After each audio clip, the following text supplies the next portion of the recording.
Ne vous inquiétez pas pour votre vie, de ce que vous mangerez, ni pour votre corps, de quoi vous le vêtirez. La vie n'est-elle pas plus que la nourriture, et le corps plus que le vêtement?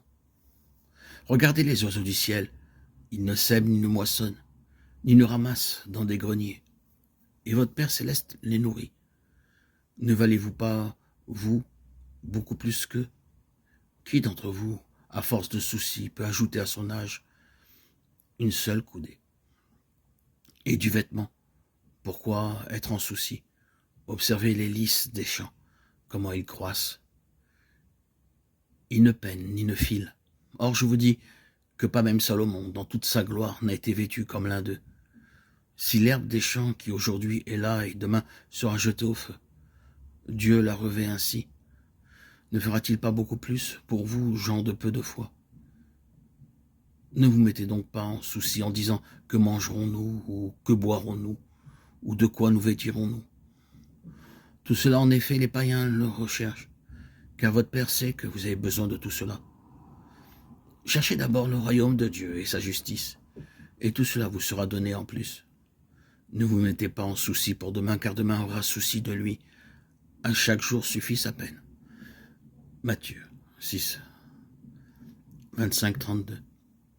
Jésus ne veut évidemment pas nous interdire de faire le nécessaire pour gagner notre nourriture, nous vêtir et pourvoir à toutes nos autres nécessités. Mais il veut nous délivrer du souci qui ronge et fait perdre la paix. Beaucoup sont choqués par ces paroles et ne les accueillent pas pleinement. Ils sont même scandalisés par cette manière de voir les choses.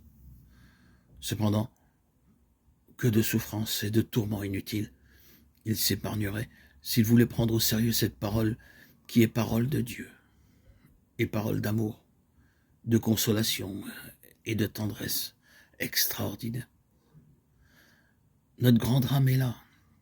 L'homme n'a pas confiance en Dieu. Alors il cherche, dans tous les domaines, à s'en sortir par ses propres forces. Et il se rend terriblement malheureux. Au lieu de s'abandonner avec confiance entre les mains douces et secourables de son Père du ciel.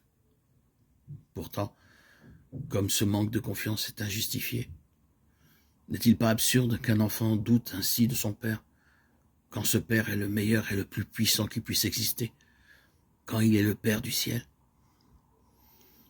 Malgré cela, c'est dans cette absurdité que nous vivons le plus souvent. Écoutons ce doux reproche que nous adresse le Seigneur par la bouche de sainte Catherine de Sienne. Pourquoi n'as-tu pas confiance en moi, ton Créateur? Pourquoi compter sur toi-même? Ne suis-je pas fidèle et loyal envers toi, racheté et restauré dans la grâce par la vertu du sang de mon Fils unique?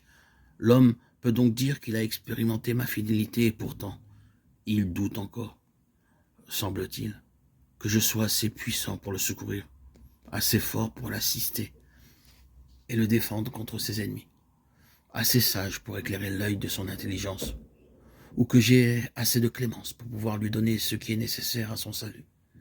Il paraît croire que je ne suis pas assez riche pour faire sa fortune ni assez beau pour le remettre en beauté.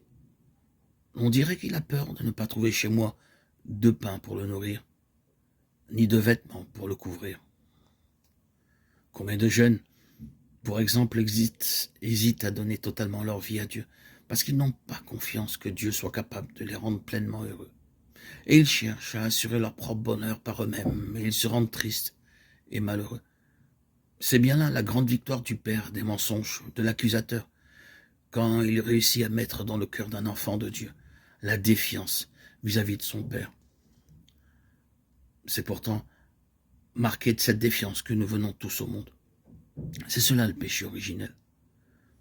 Et toute notre vie spirituelle consiste précisément en un long processus de rééducation en vue de retrouver cette confiance perdue par la grâce de l'Esprit Saint qui nous fait à nouveau dire à Dieu, Abba, Père. Mais il est vrai que ce retour à la confiance est pour nous très difficile, long et pénible.